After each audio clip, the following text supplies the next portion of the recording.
Izvolite u salon, danas pričamo o slici koja je promenila sve. Ona je, dakle, otvorila prostor da se stvori impresionizam, da se pojavi moderna umetnost i bez nje, siguran sam, ništa ne bi bilo isto. Se ti možda slažeš, Dunja? Ja? Apsolutno se slažem, ali mislim da je vreme da razbijemo neke mitove o toj slici takođe. U pitanju je Maneova čuvena slika Doručak na travi. Koju smo mi preveli kao Doručak na travi, inače bi bio neki branč ili nešto. Da. Tako je, jedan malo slobodniji prevod je u pitanju.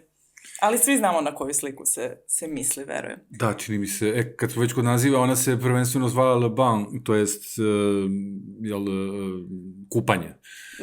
Tako je, to je bio prvi naziv u stvari. To je bilo zapravo njegov naziv, a posle to nekako, ja mislim da nisam uspio da nađem ko je kada zapravo dao to ime Doručak na travi.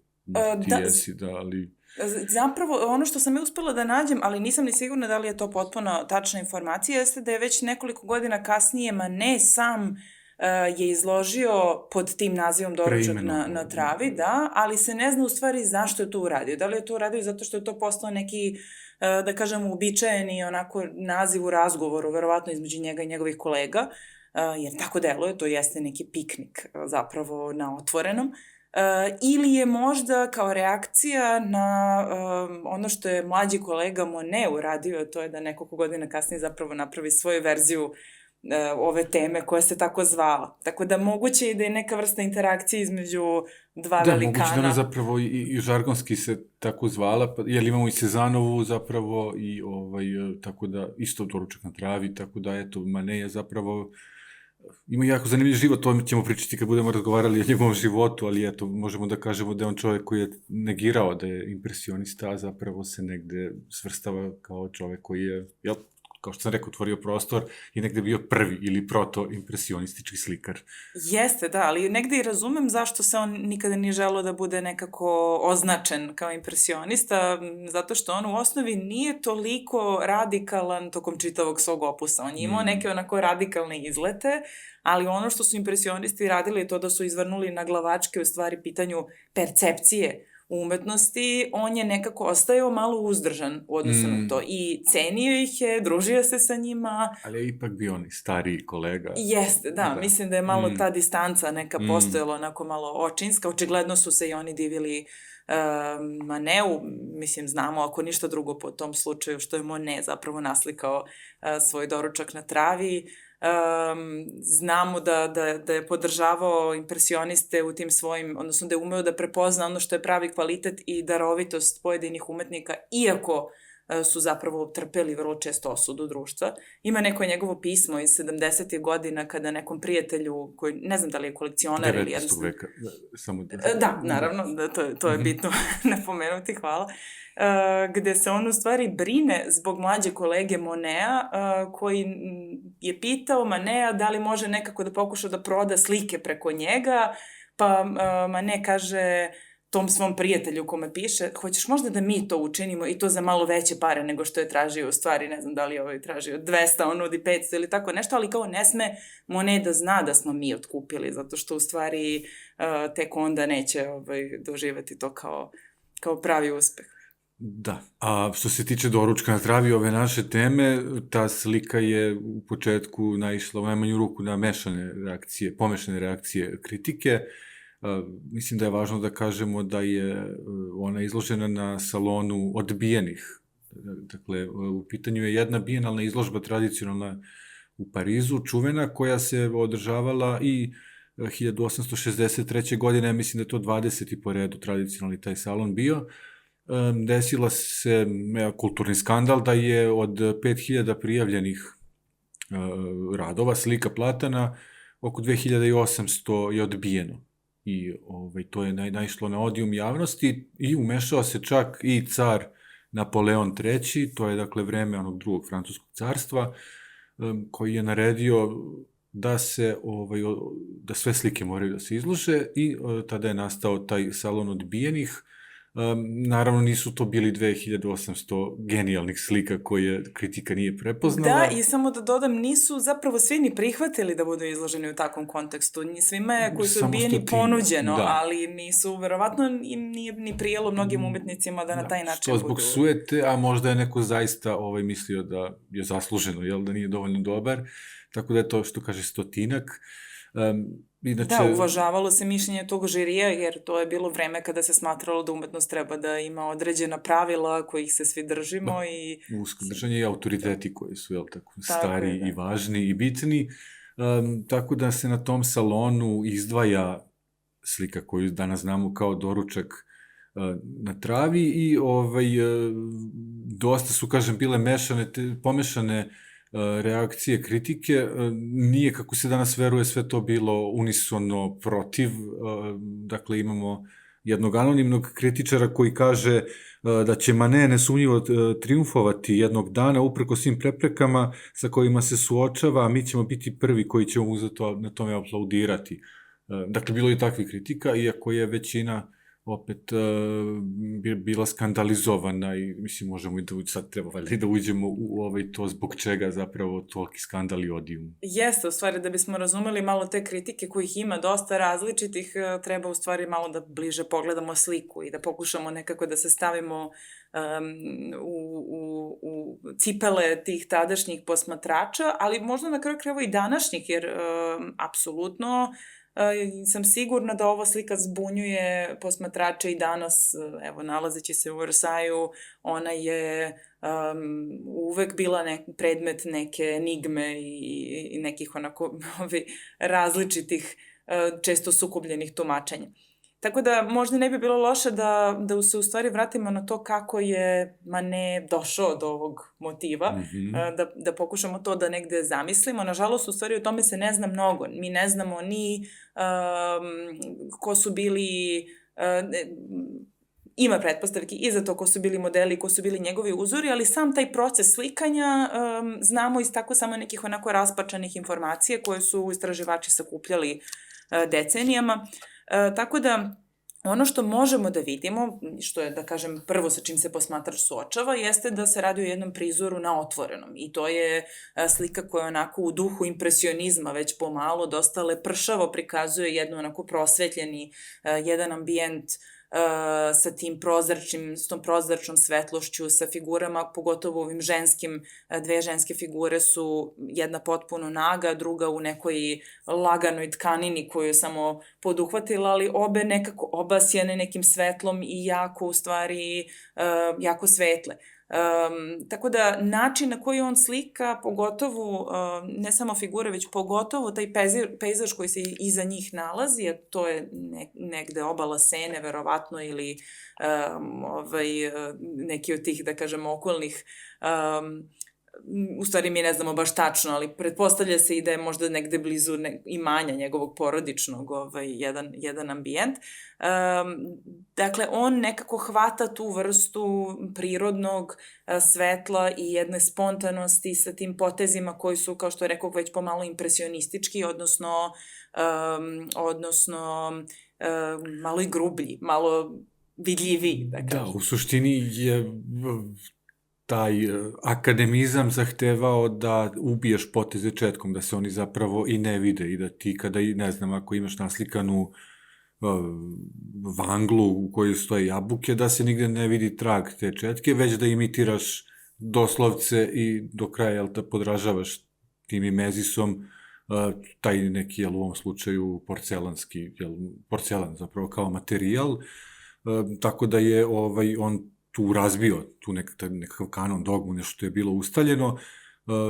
Međutim, još jedan od pokazatelja da on ulazi u jedan avangardni pristup je te dimenzije koje su 208 sa 264 centimetara. To je nestandardno platno, kako nije moglo da se tek tako kupi. Da, ali je i nešto što je bilo opet po tim uvreženim već tom nekom kanonu, rezervisano za velike istorijske kompozicije. Dakle, a Manet nam prikazuje jednu svakodnevnicu koja, pričat ćemo, u očima tadašnjih kritičara onako potpuno pornografska, dakle tu je sad skandal za skandalom, tako da, plus mrtve prirode, pejzaži, portreti, za njih je bilo rezervisana su ta mala platna, tako da on je zaista u jednoj vrsti prestupa, a o toj inspiraciji nam, recimo, svedoči Antonin Proust, to je, ja ne znam da li on rođak Marcela Prousta dalje, ili predak, ali je zapravo bio za vreme ovog pomenutog cara ministar kulture kasnije u jednom trenutku i prijatelj Manea, neko ko se onda i Maneu nalazi u životu kasnije. I on govori u svojim memoarima da su jednoga dana to baš sedeli na obali Sene i Mane je video sa te kupače i nešto je rekao, ok, sad, kao bilo bi dobro da ih sad naslikam ovako, ali da se referišem na neke renesansne ili starije primere. Da, mislim da on čak govorio o slici koju je možda u tom trenutku već započeo. Mislim, mi moramo u stvari tu Prustovu opasku da uzmemo sa rezervom, jer on to piše kada je već Manet, čini mi se, i pokojan i... Da, mislim, kad se već pišu memoari, kad si ti tako je već u moguće godinama. da je on malo nadogradio po nešto, ali ako je istina to što on tvrdi da je Manet rekao, on je u tom trenutku već bio započeo studiju koja je rađena po uzoru na Giorgionea zapravo. I kaže, ta slika je potpuno crna. On u stvari shvata da je njegova slika koja je već u ateljeu toliko crna i tamna i zaglušena u odnosu na ono što on vidi u prirodi. I to stvarno može da se shvati kao neka onako živa impresija, mislim, zaista, čoveka tog vremena, umetnika tog vremena koji onako biva dotaknut vrlo onim što vidi uživo. Ali ipak nije baš spreman da slika u pleneru i on je ipak neko ko je više sklon slikanju u svom ateljeu i uvođenju tih impresija s polja u studiju. Jeste i, dakle, taj Giorgione je bitan zato što će se Maneova praksa, da on je relativno kasno, dakle, on dolazi jako dobre, bogate porodice. Današnji belgijski kralj zapravo ima njegove krvi, oni su srodnici sa njegovom majkom, dakle, iz jedne više buržoaske klase dolazi i zapravo on nešto i beže od kuće, pa je bio neka mornar, hteo je da postane moreplovac, pa mu to nije uspelo, tako da te dosta kasnije, mislim, za te prilike sa 20 nešto godina počeo se bavi slikarstvom kod Kutura, kod jedne radionici, tako da je on dosta u Louvru zapravo kopirao dela velikih majstora i otuda i taj Giorgione kao nešto što je deo njegove prakse. Međutim, taj Giorgione umeđu vremenu, da, on je rekao da je kopirao Giorgionea, ono što mi danas znamo od pre nekoliko godina, da je to zapravo Ticijan. I baš sam htjela da te pitam da li si uspeo da zaključaš šta je poslednja informacija, jer našla sam negde govore da je Giorgione, negde da je možda Ticijan, negde da je Giorgione započeo, Ticijan završio tu sliku. U pitanju je zapravo ona slika koncert. Pastoralni koncert ili... Da, pastoralni koncert u stvari. Seljački koncert ili kako, ne znam kako bi ga najbolje preveli, ali... Ali koje se bave vrlo sličnom tematikom, odnosno to su neka obučena muška tela i naga ženska u prirodi, u toj nekoj svakodnevnoj, možemo reći, onako ležernoj i smirenoj atmosferi, jedna dokolica u stvari. Vrlo u duhu vremena, naravno, Manea i Baudelaira, kada se upravo neguje takav, malo, da kažem, kao naslednici Giorgioneovi u stvari sada upravo neguju taj neki stil života, onako i dendizam sa svojim kicoškim oblačenjem i tu dokoličarsku, u stvari, svakodnevicu. Pa jeste, dodatno sa tim, meni se čini da je to Ticijan, mislim na osnovu toga, ali ajde kao, sigurno će možda nekad i za 50 godina neko da ga vrati na Giorgione, tako to uvek ide, ali važno je da kažemo da su, i da primetimo da su to i figure kod Giorgione, to je Ticijana, koje su pastoralne, koje su smeštene u jedan antički ambijent i da je nagost figura na slikama u tom akademističkom kanonu i bila dozvoljena, negde sam čak našao, ili ako se radi o tim upravo istorijskim antičkim predstavama i predstavama o antici kao ljudima koji su tako puni strasti, telesnih, pa se tu neke orgije dešavaju nešto, onda je to dozvoljeno. I ako su ljudi nalik ljudima sa orijenta, dakle opet jedna vrsta kolonijalnog pogleda na svet, i zato nam ima nevažan, jer je ovo prvi put da se zapravo pojavljuje nagost koja krši praktično javni moral, jer se pojavljuju se protagonisti koji su obučeni, kao što Manet kaže, kao Parižani. Jedan od kritičara će čak ići toliko daleko da će optužiti ovu skroz desnu figuru koju on radio prema svoja dva brata, njegova dva brata su mu bili modeli i napisat će i na kraju krajeva zašto ovaj čovjek nosi ovaj užasni šešir. Jer je to šešir koji je namenjen da se nosi unutra, a ne napolju. Napolje, polje zapravo javnosti je rezervisan za cilindar. Tako da je to bio veliki skandal. A što je Manet morao znati i uraditi namerno, jer on je sam vrlo držao do nekih kao buržu i dobre kuće. Civilizacijskih pravila i principa odevanja. I tu imamo čak, izvini, Henri Latour ima portret Manetov, gde on zapravo sa cilindrom, znači možemo da čitamo da je to možda čak i neka vrsta provokacije, gde ga će kasnije da priča i da svedoči o tome da je u prilog tome da ta zapravo slika urađena u studiju, a ne to u pleneru, u otvorenom prostoru, upravo i zbog toga, ali i zbog nekih tehničkih detalja, nedoslednosti u smislu perspektive, senki, neke stvari koje naprosto da je imitirao prirodu, podržavao prirodu, ne bi mogle da budu postavljene onako kako su postavljene. Da, i možda je tu zaista Degas za verovati, jer je ipak negde i vremenski bliže i govori iz pozicije neko ko može jako dobro da razume Manevu umetničku praksu.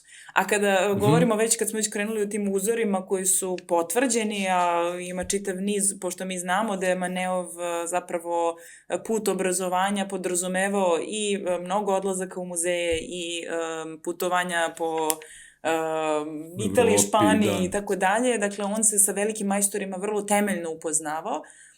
Tako da već iz njegovog vremena imamo zabeleške o tome, bilo da je Manet sam svedočio ili njegovi savremenici, da se on upravo pri izradi ove slike oslanjao na određene uzore. Ovo sa Giorgioneom verujem da ne bi moglo da promakne istraživačima koji znaju da je on morao da se sretne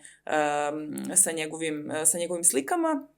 A takođe nesumnjiv je i uticaj onog crtaža ili gravire, rekla bih, u stvari mislim da je gravira u pitanju, koja je rađena prema Rafaelovoj slici Parisov sud, a koja je sačuvana u obliku te gravire iz 16. veka. Da, ta slika je izgubljena, Rafaelova originalna. Evo, pokušam se setim imena. To je Mark Antoni Raimondi. Da, tako je. U stvari, to je slika koja, odnosno ta gravira je zapravo korišćena kao neka vrsta učila, kao što se i kod nas i dalje po našoj akademiji i na drugim vrte određeni primjeri, recimo skulpture, ne znam, glava konja s Partenona i tako dalje. Uvek su postojala ta neka dela koja su nekako uvek korišćena iz generacije u generaciju. Da se vežba crtanje, proporcije i tako dalje. I ono što je u stvari Manet uradio jeste da je odlučio da direktno preuzme, skoro u potpunosti, kompoziciju iz desnog dela te gravire,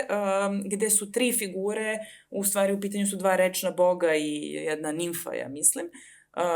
Da, to je, možemo možda da kažemo da Paris je naravno čovek koji je zaveo Jelenu i oteo je čuvenu Jelenu Trojansku, koja je, to sam skoro saznao, ona je zapravo ima božansko poreklo, dakle, ona je u mitu neko koji je vrlo uzvišen, dakle, ima pretke sa Olimpa.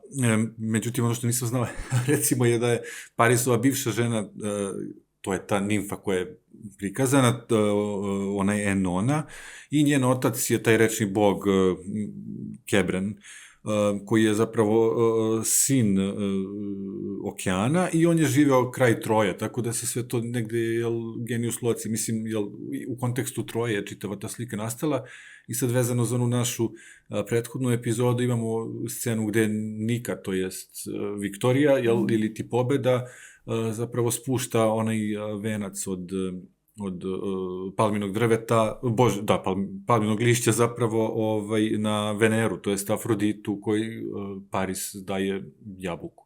Tako da je to scena, a onda u desnom strani imamo upravo to, Enonu i njenog oca, i još jednog tog rečnog boga, koju on, praktično je čitavu kompoziciju, to jest isekao je, kao da je isekao tu kompoziciju i prebacio na svoje platno. Da, preveo zapravo u figure koje su savremenog doba, mislim, u njegovo vreme.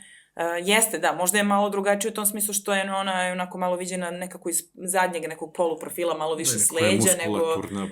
Jeste, da, onako drugačiji tip, ali fantastično je da u stvari nije samo pozicija figure, nego i ona izukrštanost njihovih nogu i činjenica da ženska figura gleda direktno ka posmatraču, što zapravo i kod ove Raimondijeve gravire je onako jedan upečatljiv detalj, samo ona od čitavog mnoštva figura na toj sceni gleda u pravcu posmatrača, i ta ispružena ruka ove desne muške figure koja nekako do duše na toj graviri 14. vekovnoj on zapravo pruža tu granu, to je valjda isto palmina grana, ali nekako u obe ruke zapravo ima po jednu.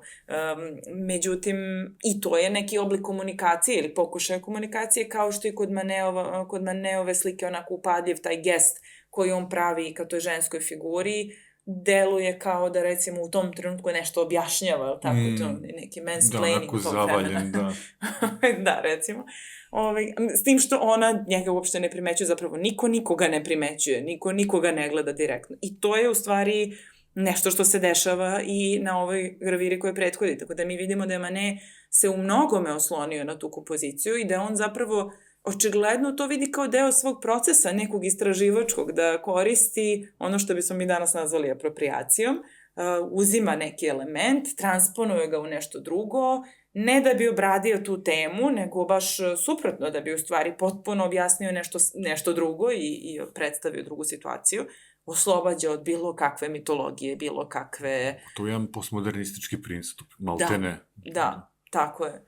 Tako da je vrlo interesantno posmatrati njega u odnosu na te uzore, pogotovo zato što se radi o vremenu kada Baudelaire kroz svoje pisanja, koji će se inače družiti sa Manetom, zapravo apeluje na umetnike, verovatno misleći baš i kao poziv Maneu između ostalog, jer se od njega tako nešto očekuje, da uzimajući te razne, oslanjajući se na sve te razne uzore što je neka uobičajena praksa, oni zapravo moraju sada da pronađu nešto što je potpuno savremeno i da umetnost treba da da takvu vrstu odgovora. To je u stvari početak modernih ideja, možemo reći nekih predmodernih možda. Dakle, Baudelaire zapravo poziva umetnike da u onom osmehu, ili kako on to kaže, nabraja nekoliko, potpuno onako parafraziram, ne znam, možda ti imaš precizniji citat, ali da u stvari, da se upravo u tom ili u odevanju ili u nekom izrazu lica, da svako vreme ima svoj izraz, recimo, svoj osmeh,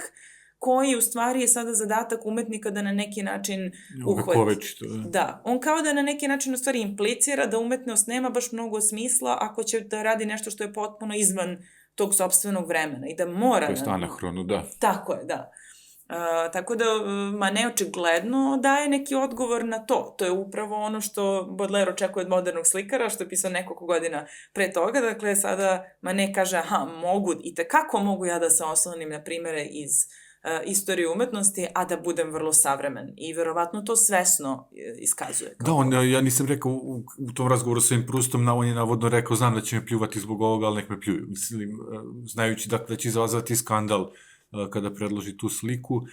Između ostalog, to je vreme kada se pojavila fotografija ili je već zamet, dakle, definitivno, u kasnijim godinama je već imamo i čak i portrete Maneta koji je na Da radio, ima jedan fantastičan takođe koji je radio upravo Baudelairea, tako da se postavlja pitanje, ono što je negdje i Benjamin kasnije, 30 neke godine 20. veka, u onom čuvenom eseju umetničko delo u doba njegove tehničke reprodukcije, se zapravo zapitao, pa šta je poenta onda umetnosti kad imate fotografiju, zašto bi podražavali realnost kad možete da je vrlo brzo, dakle, ajde da nađete neke druge, baš to, dimenzije stvarnosti, što posle dalje razvije modernu umetnost. Pitanje šta bi bilo od tog impresionizma da nije fotografija nastala baš u tom trenutku. Bukvalno, da, ko zna gde bi otišao u neku, kakve faze dekadencije. Što se tiče sad referenciji, mi imamo i u ranijim nekim platnima Manetovim, imamo jednu referencu jasno na Rubensa, ta slika se zove La Pêche, ja nisam to sad ni prevodio, ali je uglavnom na mestu gde jedan Rubensov junak pokazuje prstom u desnom uglu, donjem uglu, Manet je naslikao sebe kako pokazuje tim prstom, tako da je vrlo to znakovit je taj njegova upotreba tog kaže prsta koji nešto pokazuje. Kasnije imamo i kod Cezana koji je radio upravo to Doručak na travi, da on pravi svoj autoportret i pokazuje na mrtvu prirodu, na nekakvom stolu.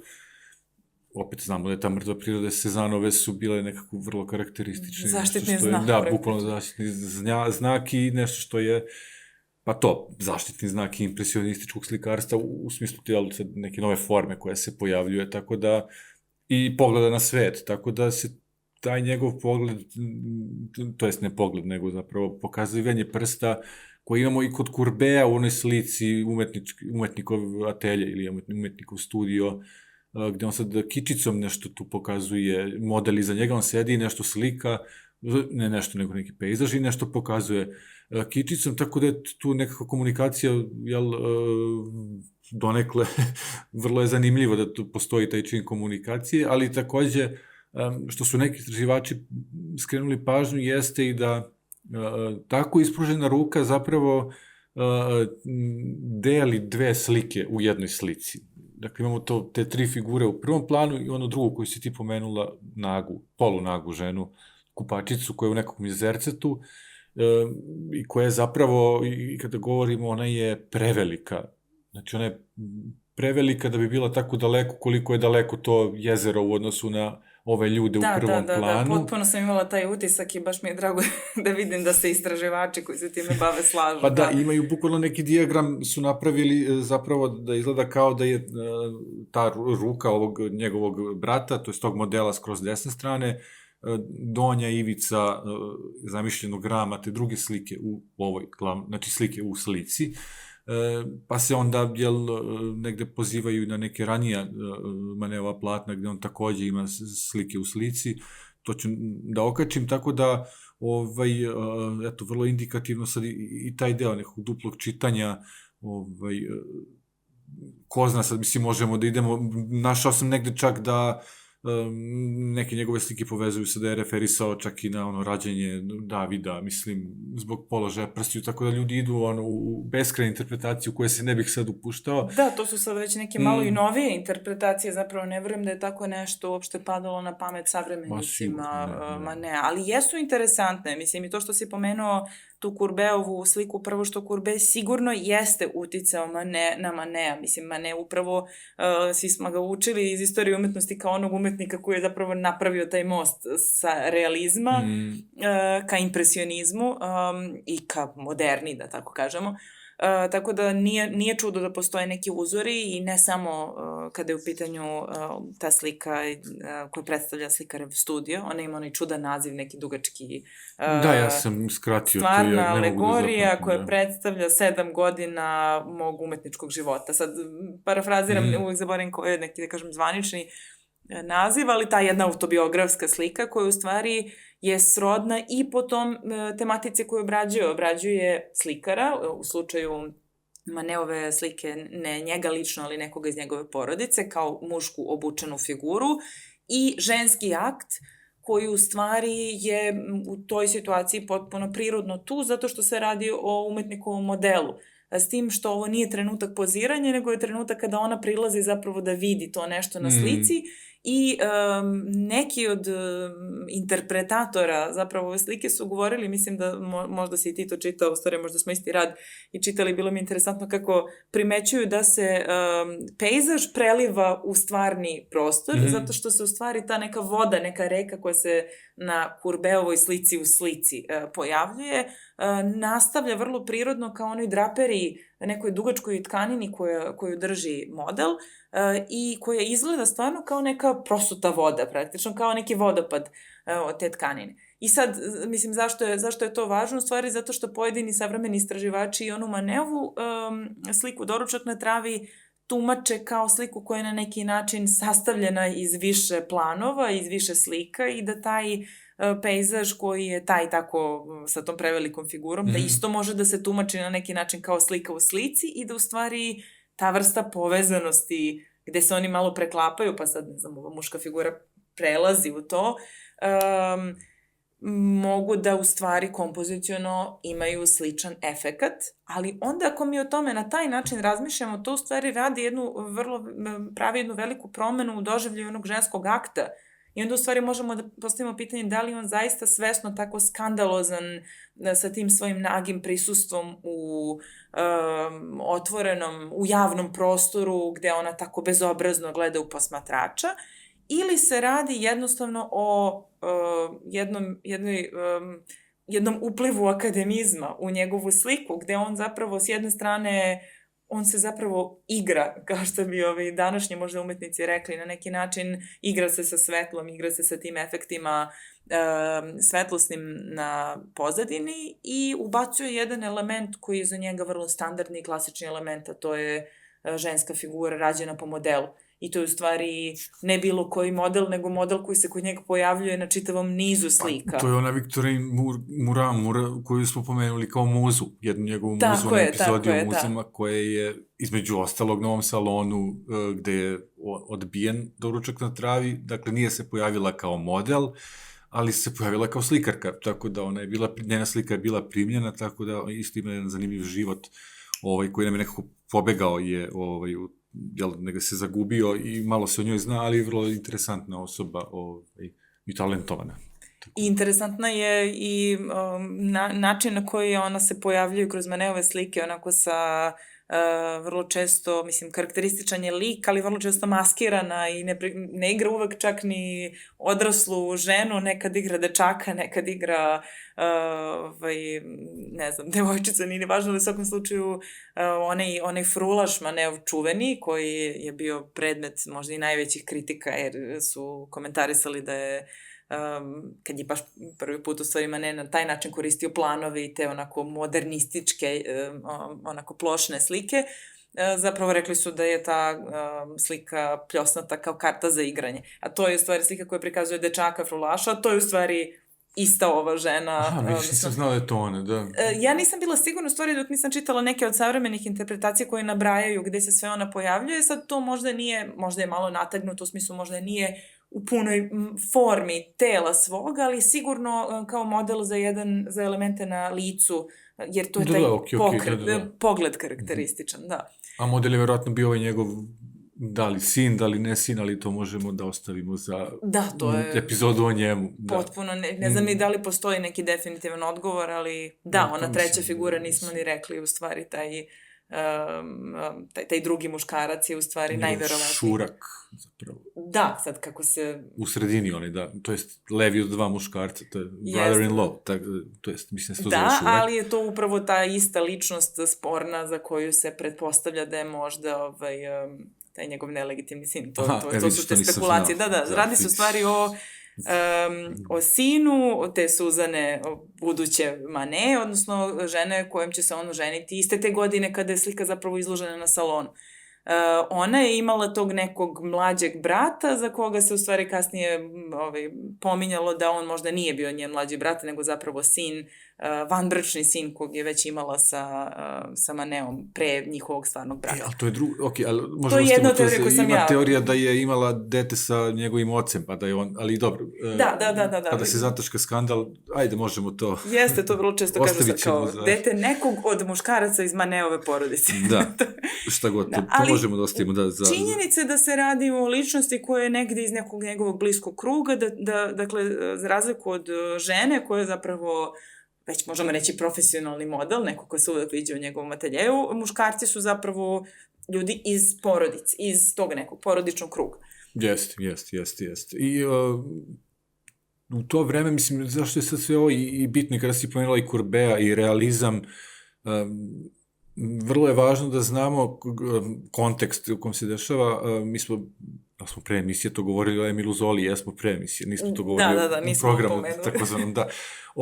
Dakle, Emil Zola ima jedan roman koji se zove Delo, ti ćeš verovatno i možda ćeš hteti da pročitaš jedan citat, odatle je vrlo zanimljiv, gde je zapravo Manet književni lik, on se naravno ne zove Manet, ali ima fiktivno ime, ali... Claude, zapravo sam prezime, ali Claude se zove kao Manet, da, okej. Kao Monet. Da, ali ima jedna scena gde baš opisuju ovu sliku i dešava se na salonu, međutim, možemo to, sam malo kasnije, samo bih uveo da, zašto je sad to važno? To je između ostalog i vreme kada se za te nemoralne stvari polju umetnosti ide na sud i postoje ogroman skandal sa Madame Bovary Flaubera, velikog Flaubera i njegov možda najčuveniji roman pored ovog sentimentalnog vaspitanja. Zapravo čovjek izvede na sud, ne zbog toga što Emma Bovary krši kao junakinja romana, nekakav javni roman, već zato što se on kao kako se kaže, sveznajući posmatrač, to je narator, to jest narator, nije ogradio, znači nije jasno da osudio njeno ponašanje u samom tekstu, kroz tog sveznajućeg pripovedača, to je samoga sebe, i završili su na sudu. Vrlo mi je zanimljivo kako onda sad imamo izvode kako su se ovi advokati odbrane, kako su planirali odbranu, pa su rekli da, ali zato što je on opisao poroke tako, u svim svojim užasima, on je zapravo tako na najbolji način napravio kontrast u odnosu na vrlinu, tako da onda vrlina izlazi kao očigledan put koji treba da se ide. Tako da je to zapravo vreme kada nije kao danas, mislim, zapravo svako iskliznuće iz tog nekog, opet ja pričam o tom kanonu, po 100. put nekog javnog morala i delovanja, zapravo nailazi ne samo na osudu prenesenom značenju, nego možda i u bukvalnom. Da, to je u stvari zanimljivo vrlo kada pokušamo da razmišljamo o svim tim umetnicima koji su nama tako, opšte poznati i kada nekako osvestimo da je možda, koliko je zapravo možda bilo lakše s jedne strane, a s druge strane teže u ono vreme biti umetnik. Mislim, lakše zato što znate šta je posao umetnosti. Umetnost znači treba da negde uzdiže moralno i da prosvećuje. Na način na koji ti je propisano. Tako je. A teže je ako slučajno želite da budete zapravo avangardni umetnik i da to negde dovedete u pitanje. Da, pa smiješno mi je zato... Za nas se danas podrazumeva da treba da dovodimo sve u pitanje. Da, sve u pitanje, pa i sami sebe i svoje postojanje. Da. Ali zanimljivo mi je i kako je tužilaštvo nastupalo, mislim, kažu da je kritikovanje, sad opet pričamo o Flauberu, upoređivali su ga sa nekakvim fotografom koji slika svakodnevicu i kao... I sa hirurgom koji secira leš. Ali baš to je upravo to, to je realizam. Ali to je bilo nedopustivo, jer ne možeš hladno da pristupaš tim stvarima bez uvođenja elemenata moralnosti koji su propisani. I u stvari ono čime su ga kritikovali danas zvuči kao možda najveći kompliment, da je neko uspeo nepristrasno da suoči javno sa nečim što je realnost života. Da, nekako u svim svojim nijansama zabeleži. Da li je surova, ako je surova, onda je surova. Mislim, takva je kakva je. Tako je, da. Tako da nije digresija pričati o tome što je Flaubert prolazio u isto to vreme, zato što to je samo nekoliko godina pre ovog spornog salona odbijenih. Pa to 10-ak, ali mislim nije u kontekstu društva sekunda. U svakom ista pitanja su još uvek aktuelna i ono što Flaubert radi sa Madame Bovary, to zapravo, ne na neki način upravo je radi sa tim svojim naizgled, po znacima navoda, opscenim figurama u javnom prostoru. I da, evo ono što smo rekli, Emil Zola zapravo piše taj roman koji kod nas se prevodi, mislim, samo kao delo. Pa on se zove Luha, tako da je to delo, mislim... Na engleskom mislim da ga prevode kao masterpiece, ali nije, znam da sam zato očekivala da će možda biti remek delo, ali nije. Da, Englezi su bili malo slobodniji u prevodu. Umeju oni to, da. Tako da u stvari i tada, u vreme kada on to pisao neskriveno, zapravo delo je pod uticajem upravo ove konkretne slike i to nije sakriveno, mislim, negde on jasno referiše na tu sliku, samo što ne... Da, koliko može biti doručaka na travi, ti se neko opiše. Pa dobro, sad u to vreme jesu počeli da se množe, ali baš na ovom salonu, zna se koji je prvi, prvi, jest. Da, ali on govori zapravo i o salonu odbijenih, dakle cela je priča tu, jedino što naravno u potrebi da verovatno privuče čitaoce, pravi tu neku romantičnu priču o modelu koji, ne znam, prilikom nekog olujnog nekog vremena pljuska, ona biva spasena, slikar je, taj Claude, je uvodi u svoje telje da bi ona mogla tu da prespava jer nije mogla da se vrati kući i tako dalje. Postepeno nastaje od toga neka ljubavna priča, tako da to je ono što ne odgovara biografskim podacima Manea, koji je zaista nije poznato da je imao tu vrstu odnosa sa svojim modelom, ili bar ja nisam negde to pronašla. Pa imali su, sad je pitanje, ja sam vidio neki, ajde sad dobro, to opet možemo u epizodi o Maneu, ali oni jesu bili, ona mu jeste bila muza i kažu sad je da li pitanje da li je bilo platonski ili ne, ali Da, ne znam nije sa ni stvari. važno, da, na kraju. Da, ne znam se svi ti detalji, možda si u pravu, možda, ali u svakom slučaju mnogo je tu podataka koji su zaista onako romansirana neka biografija, ali sve to što se tiče samog nastanka slike i reakcije na sliku, pogotovo izlaganje i reakcija na sliku veoma liči na realan život i dosta može da nam govori o tome na koji način publika i kritičari reaguju na umetnost tog vremena. I sad on recimo imam taj odlomak, on kaže: Claude je bio neizrecivo budalo što je uopšte predao ovakvu sliku. Zar nije bila čista glupost verovati u inteligenciju publike? Kakvog je smisla imalo to što je žena naga, a muškarac potpuno odeven? Šta su značile one dve male ženske figure koje se rvu u pozadini? To je sad razlika, on je napravio malo variaciju odnosno na pravu sliku, gde nema dve figure u pozadini. Ovo je bilo delo bez presedana u celom salonu, rad jednog majstora, ali uprkos tome nije mogao da ne osjeća duboko preziranje prema slikaru koji je, iako izvanredno darovit, naterao ceo Pariz da mu se smeje kao najluđem od svih slikarskih šarlatana. I tu sad malo, mislim, možda je malo i preuveličano, odnosno možda je mi i danas malo, što zbog Zole, što zbog kasnijih kritičara koji su, odnosno kasnijih istraživača koji su voleli da izvuku onako najsočnije opaske tadašnjih kritičara, u stvari imamo nekako vladajući taj mit o tome da je to delo koje je naišlo na ogromne otpore prilikom svog, ono jeste odbijeno, zajedno su još 2700, ne znam koliko, ali je bilo i mnogo pozitivnih kritika i u stvari jedino što je možda bilo, da kažem, ujednačeno i sa jedne i s druge strane jeste da su među svim tim reakcijama velika većina je bila zbunjenih. U smislu da nisu razumeli zapravo... Mislim da je to ključna reč, da. To je to, da. Dakle, mnogi su mu pridavali negde, priznavali i veštinu, i darovitost, i, ne znam, inovativnost i tako dalje. Mnogi su ga nekako kritikovali zbog tog nedostatka crteža preciznog i tako dalje, kako su to videli ljudi tog vremena, naviknuti možda na nešto što je, ne znam, Engr ili, koji do duše bio vrlo cenjen od strane Manea. Koga je Manea, zato što je, možda najveći francuski slikar koji se je približio Rafaelovim tim, idealima, a baš zbog pomenutog reference na Rafaela, možda je to ta linija. Jeste, da, ali je definitivno ono što su skoro svi govorili, koji su ga negativno kritikovali, zamerali su mu nedostatak forme. Dakle, svi su mu negde priznavali kolorit, kompoziciju i tako dalje, ali ako zanemarimo sadržaj, to je drugo pitanje, ali kada je u pitanju likovnost dela, zamerali su mu to što ta forma nije baš potpuno jasna. Svuda što se ti potezi vide, nisu ujednačeni, kako je on to tako sebi dozvolio da ima, ne znam, previše boje na četkici, pa onda kad slika, onda ta boja napravi grumuljice.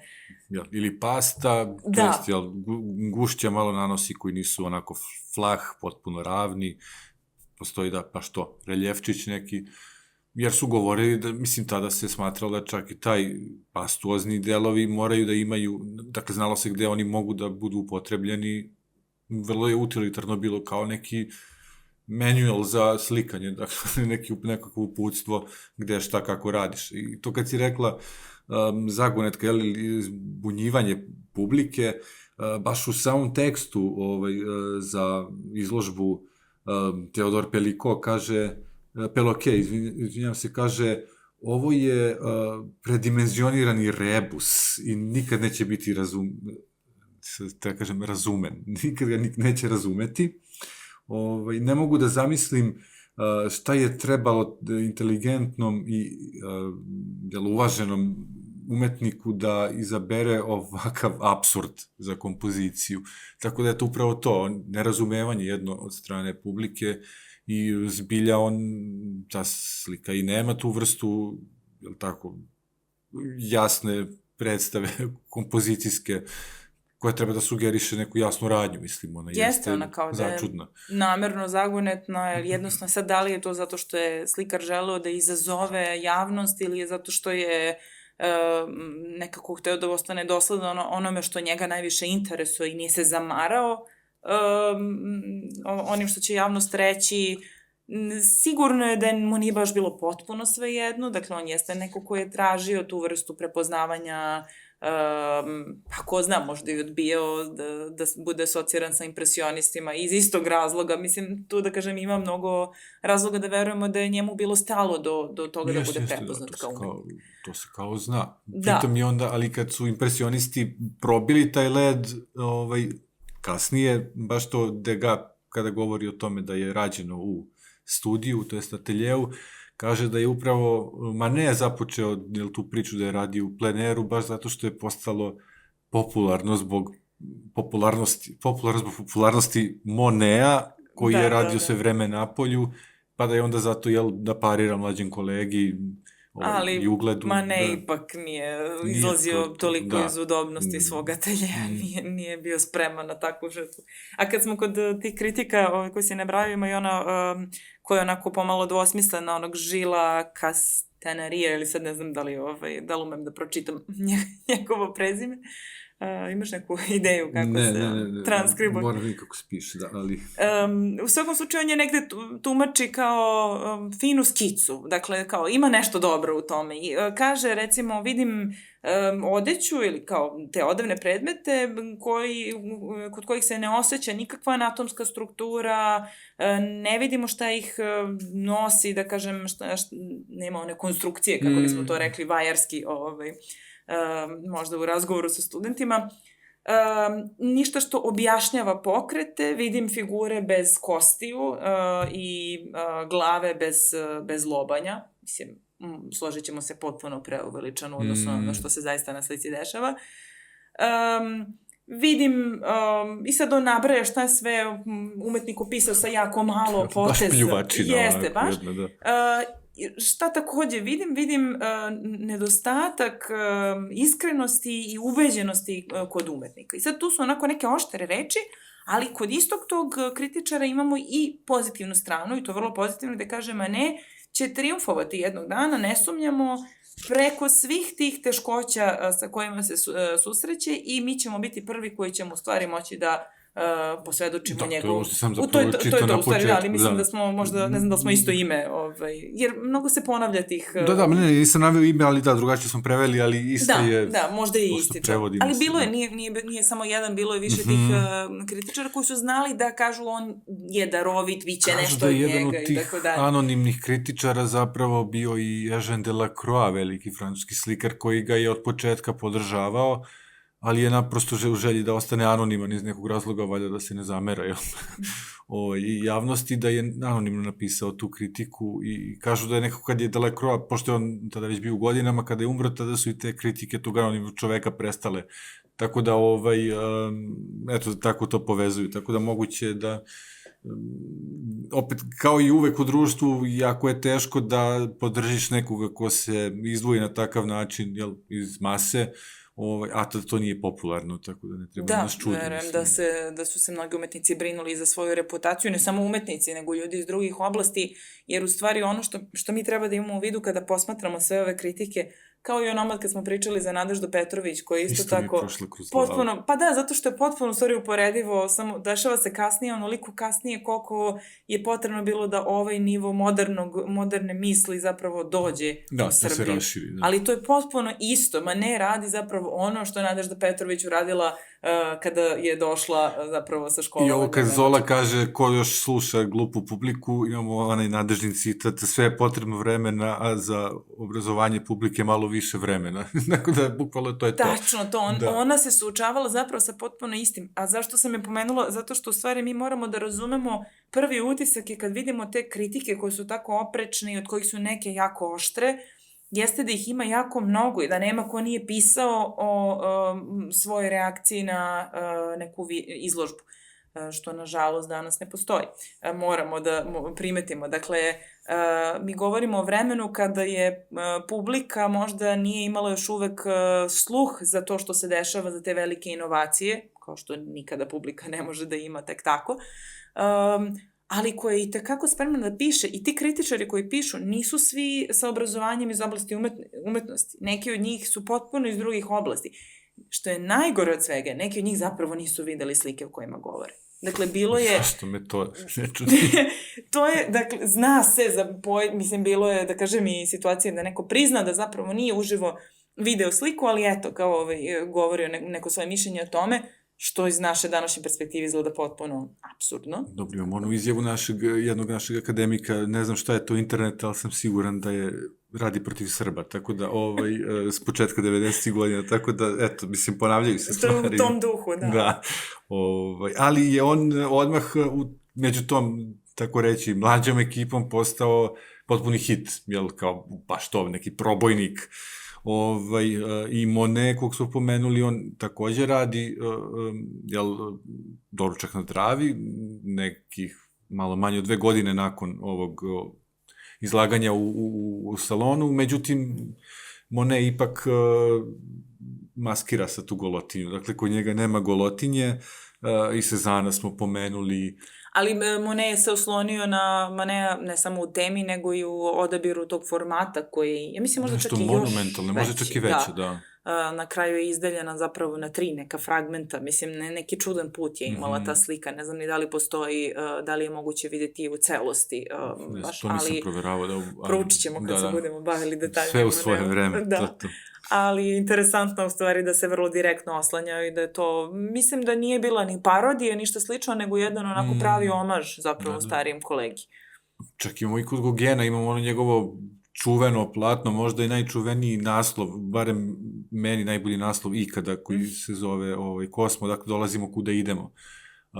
I zapravo je ta jedna tahićeka koju on postavio, jel, kao akt na tom platnu je direktan citat upravo Maneovog akta u prvom planu je Viktorin u Doručku na travi, tako da imamo kasnije vrlo jasan citat Andrija Matisa u delu koje se zove Luksus, smirenost i zadovoljstvo, znači 904. To je, znači, 41 godina nakon, i dalje vidimo, dakle, vrlo jasan taj uticaj.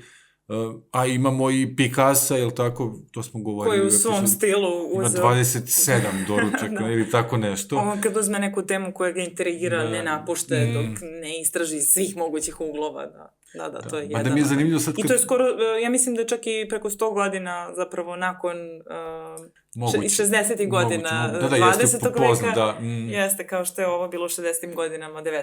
Jeste. I također sad iz tih Maneu vremenski bližih ima i Tissot isto svoju neku interpretaciju koja se do duše ne zove Doručak na travi, mislim ima čak možda i 2 slike koje se bave vrlo sličnom tematikom. Jedna se zove neka kao, da kažem, društvo 4. Mislim, 4 ljudi je na slici i isto su svi obučeni, ali je Tissot onako u svom nekom stilu jako detaljno prikazuje te tkanine, draperije, vrlo to onako dekorativno izgleda na prvi pogled, ali zapravo on je isto bio umetnik koji onako nije prezao toga da se pozabavi nekim vrlo bitnim društvenim pitanjima i da na neki način u stvari preispita kroz ove citate neka, da kažem, moralna pitanja. Tako da i on je interesantan kao neko ko se nadovezao. Jeste. Meni pada na pamet, Manet je imao nešto ranije, imao neke, upravo i ovu, Viktorin, kako je već beše, zaboravio sam, je oblačio je kao matadora španskog, naručivao je da se on sašio. Jeste, to je još jedno od onih kostimiranih verzija. Da, i ima kao ceo ciklu zapravo španskih slika, mislim da se tako zovu, uslovno rečeno. Ajde sad da ne lupam, ali mi je interesantno da, dakle, ta očigledna veza i inspiracija španskim umetnicima, pa mi pada na pamet, možda postoji veza baš između Velázqueza i Manea, jer i kod Velázqueza imamo umetnika koji zapravo gleda u nas, dok Meninas koji zapravo je napravio, ajde, što bi se reklo, pozorišnim rečnikom probio taj 4. zid, jel tako, ulazi i obraća se publici, ova, naga figura žene, između ostalog i zato skandalozna, jer nas gleda u oči i na neki način u ondašnjem vremenu je, kao neka prostitutka koja je zapravo sada, s kojom imamo kontakt, što je, kapiram, za tadašnju gospodu bilo skandalozno da se to, to se sve vjerojatno, siguran sam, radilo van očiju javnosti, ali u javnosti jedan takav, makar i na simboličkom nivou, kontakt sa jednom takvom ženom je svakako možda i posmatran kao uvreda. Ali mi je interesantno da je to trougao Velázquez, Manet, pa sada Picasso, koji opet možda je zato radio Las Meninas i Doručak na travi. Moguće, to mi pade da, na pamet, da. bukvalno malo pre. I Ticijan koji se u sve to umeša, mislim... Ticijan, da, ono liko, da. Da, kao uzor. Ali, jeste u stvari to što ti govoriš o toj nagosti figuri koja gleda ka nama prvo neki od onih kritičara koji su vrlo oštro govorili o tome. Između ostalog su baš to što je ona naga, odnosno činjenicu da je to na neki način lascivno i tako nemoralno, u stvari pravdali time da još uvek su vrlo aktuelni, naravno, uzori antički, i to su, naravno, prepoznaćeš duh kritičara koji su iz neke katoličke, da kažem, struje i koje se pomalo protivi imperiju u to vreme, pa onda negde u stvari vide ovo sve kao neku umetnost te imperije. Oni u stvari kritikuju, koristeći kao glavni argument to da su i stari Grci u stvari kad su počeli da koriste nago žensko telo u svojoj umetnosti, to je već bio znak propadanja. Ušli dekadenciju. Tako je, da. I to se, mislim, to se zaista kod Grka i desilo nekako kasnije, ali ne, naravno, mislim, mi ne bismo danas tako tumačili da je to bio znak propadanja, nego je prosto iz nekih onako neobičnih konvencija i tih kanona koji su postojili u skulpturi, zaista ženski akt u staroj Grčkoj došao dosta kasno, to je dosta kasnije od muškog. Međutim, to je to isto korišćeno kao argument. A ne znam da li smo pomenuli, to je da li si ti pomenuo već Olimpiju, ne bi bilo loše u stvari. Nisam, kad smo kod tog pogleda da napravimo paralelu, naravno pričat ćemo nekom prilikom u toj slici više, ali Maneova Olimpija je zapravo nastala godinu ili dve kasnije nakon ovog dela, izazvala još veći skandal, a njen model jeste ista žena i isti taj bezobrazni pogled koji ja verujem da je prosto nekako bio i deo njenog karaktera. Vrlo onako jedan direktan pogled, ja ga ne bih lično tumačila kao pogled promiskuitetne žene, već kao pogled žene koja je onako vrlo sigurna u sebe i pomalo drska možda, što se u ono vreme nije baš nije slagalo. Pogotovo, mislim, znamo za nju da je bila iz jedne radničke porodice i naprosto ona je žena koja je odlučila da će da bude slikarka i to je potpuno nepojmljivo. Znači, ali to je apsolutno nepojmljivo za tadašnje uslove. Tako da i to kada se ona oblačila, eto, htio da kažem, misli se da je možda ona baš zato bila tako dobar model iz prostog razloga što je učestvovala u kao i sama, autorka, umetnica, da je ona negde sugerisala kako da se obuče, kako da se postavi, da je zapravo na izvestan način i kao autorka tih njegovih slika.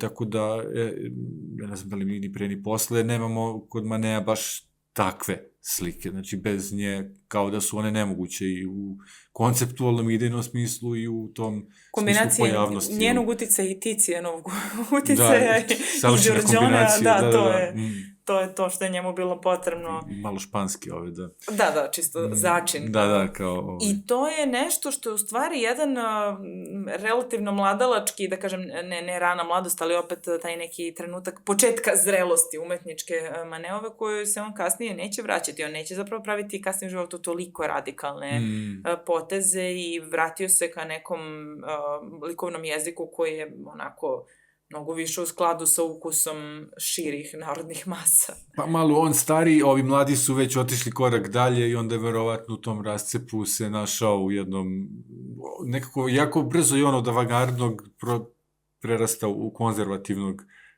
mislim za života, ali za par decenija, to je možda jedna onako par tih dekada kada se lomi, baš to između dve umetničke epohe i onda zapravo, ako si biološki, u određenim godinama uspeš da nekako ne budeš ni vamo ni tamo, a da u obe budeš i avangardan i konzervativan u isto vreme, tako da, vrlo interesantno.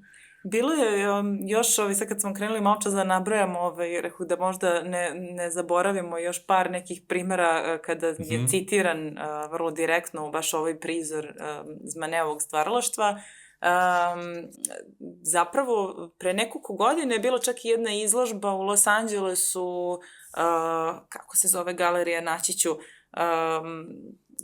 i autor te izložbe ujedno, Jeffrey Deitch, ja mislim, ili sad da li sam dobro njegovo ime izgovorila, Deitch možda, ajde, Deitch ili Deitch.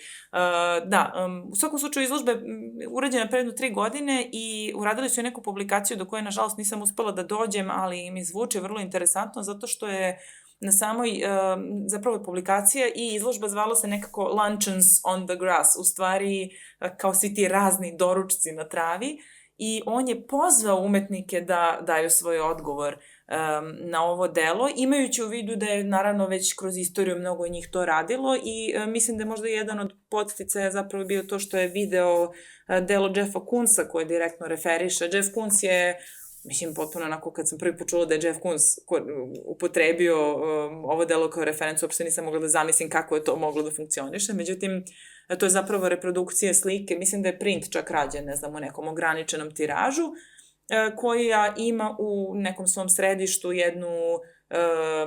jednu kružnu, jednu sferičnu, u stvari, plavkastu onako formu koja, ne znam od kog je materijala, nisam uspela da nađem, ali zapravo u njoj se ogleda posmatrač i cela prostorija.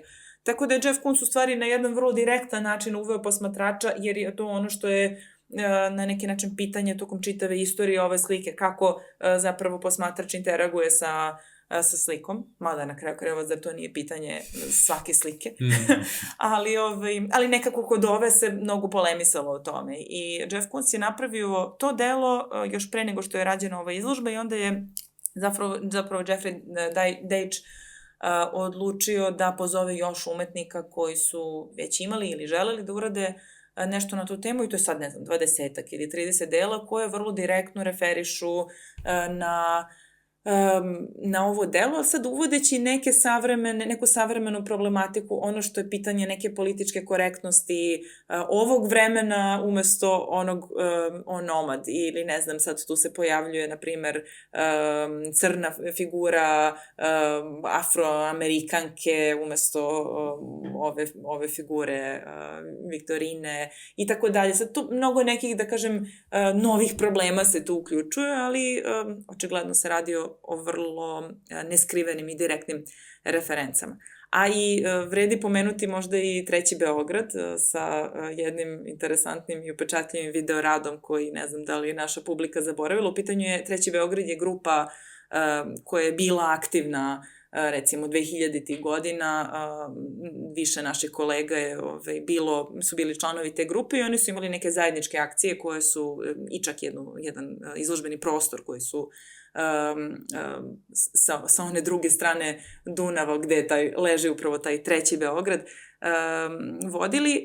Jedna od tih akcija bio je njihov projekat Ručak na travi, gde su oni zaista izveli, hajde da kažemo, umetničku akciju, mada je njen finalni format. Ili kako bi se moglo zvati. Da. Ona je predstavljena kasnije kao video rad koji onako prikazuje figure od ozgo, dakle ne pozemljuje se Maneova kompozicija, već samo taj naziv i donekle taj prizor.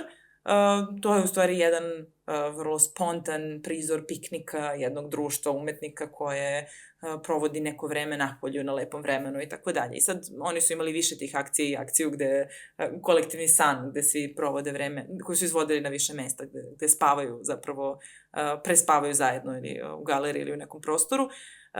Ali eto, taj rad je na neki način ta neka naša savremena referenca, koja se dešava upravo na prostoru našeg Beograda.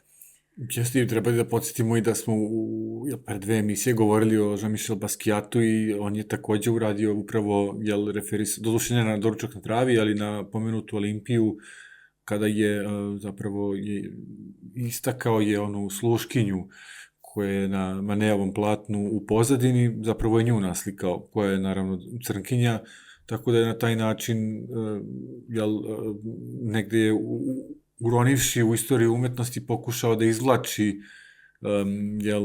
predstave crnaca u prvi plan iz neke gotovo redovne, i kada su se nalazili gotovo redovno u nekom drugom, trećem planu, sem eventualno kod onih mudraca, Bošovih i Brojgelovih i onog svetog, zaboravio ko je taj mudrac, Valtazar beše, koji je zapravo crn, tako da eto, tako da Manet je tokom čitavog 20. veka, pa eto i danas, dakle, vrlo uticajan, inspirativan autor i zaista neprevaziđen. Mislim, i dalje može da se, jako je to zanimljiv život, jako su zanimljive ideje koje je imao, koje je pokrenuo, ta njegova pitanja, tako da mislim da svakako vredi ga videti, svakako vredi posjetiti taj Orsay u Parizu, u bivšu železničku stanicu, tu se nalazi, ti si to rekla, tako da Da, tu je na kraju završilo, nije odmah, naravno, prošlo je više ruku različitih kolekcionara. Bilo je kod njega do recimo, prvih 15-16 godina, dakle, onda je prodao za neke male pare u suštini. Jeste, on je u stvari cenio mnogo više nego što je, možda čak neki kažu... 10 puta ili tako nešto. Da, baš tako nešto, 10 puta sigurno veću vrednost je on procenio, što je bilo atipično i za njega. 25.000 franaka, tako nešto je bilo. Jeste, da. Kažu da je, mislim, ja se sad ne razumem u cene umetnina tog vremena, ali da je to što je ta cena koju on prvobitno, tih 25.000 franaka, bila malo preambiciozna i za njegove pojmove, da on zapravo ništa drugo od dela nije prodavao po tim cenama, ali to govori verovatno o tome koliko je zapravo, da, on negde uložio energije i truda u tu sliku, koliko mu je bila važna, koliko možda tu neki... Ili je znao kao inteligentan čovjek šta je uradio, mislim. Jeste, koliko je to prekretno delo, da. One će se kasnije, neka druga, treća ruka će, na kraju ona će dostići i tu cenu, naravno, i mnogo više. Plus beskonačno, da, mislim. Jeste, ali ostaje pitanje to, da kažem, koliko je, baš, eto, na osnovu možda te cene, možemo da razmišljamo o tome i koliko je Manet bio svestan svih tih aspekata, koliko je namerno provocirao publiku, da li, evo, to je meni možda onako jedno pitanje, ne znam, i za tebe i za našu publiku, za kraj, da li su te male životinjice koje neki koji su proučavali do tančina njegovo delo zaista namerno tu stavljene, u pitanju je ona jedna žaba u donjem levom uglu platna i neka ptica koju ne znam da prevedem koja je vrsta ptice. Ja sam bio našao, ali sam zaboravio da... Gore negde, da. Napisat ću u ovoj takozvane postprodukciji, ali da, to je interesantno jer se ta ptica je naravno u renesansi bila iznad raspeća, ne ta ptica, nego mislim ptice na taj način prikazana i zapravo je simbolisala tako Svetog Duha. Mi imali smo epizodu o mazaču, ko nije gledao nek se učlani kao član ili Patreon. Najbolje preko Patreona, čisto da posavjetujem, nemojte da plaćate više nego što, nemojte da plaćate velikim kompanijama. Da, mnogo velike procente.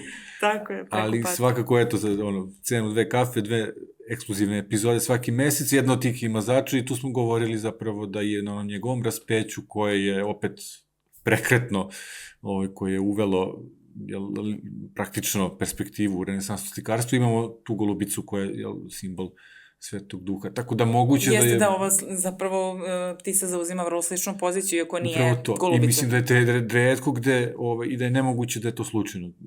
Da, a ono što istraživači kažu i za nju i za tu žabu koja se krije u uglu, da su zapravo to neki izrazi, to je u stvari slang tog vremena, izrazi koji bi trebalo da na neki način insinuiraju neku lascivnost i nešto što je, da kažem, nemoral.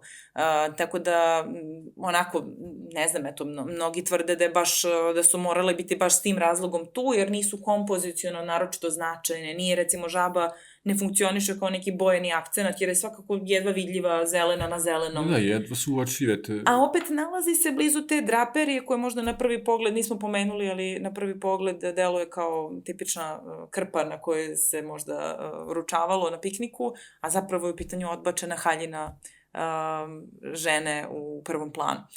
Tako da to su eto neka pitanja koja će, mislim, ostati neodgovorena, ali ako neko ima mišljenje... Da, mislim da ima ne uživao i mislim da bi uživao i danas u beskrajnim interpretacijama i zapitanostima. Jeste, možda je upravo onaj kritičar koji je u stvari rekao da je u pitanju jedna velika igra reči ili kako je već to nazvao. Rekao je predimenzionirani rebus. To, rebus, odlična reč. Da. Eto, pa to bi bilo to za sada, pa se vidimo. Hvala na pažnji. Hvala.